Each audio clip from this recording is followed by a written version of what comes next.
Welcome back to another technical deep dive here in the debug zone.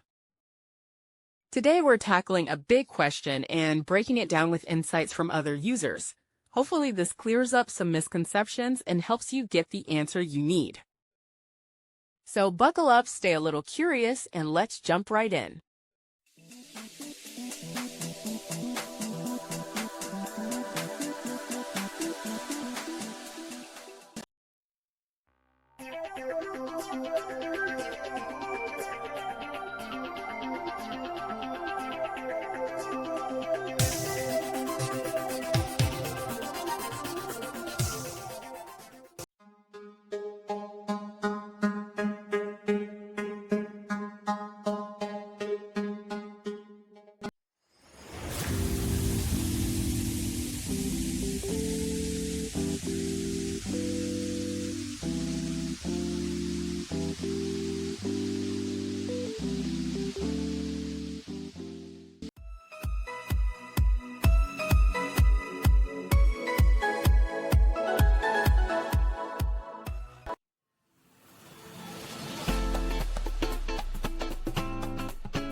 And that's a wrap.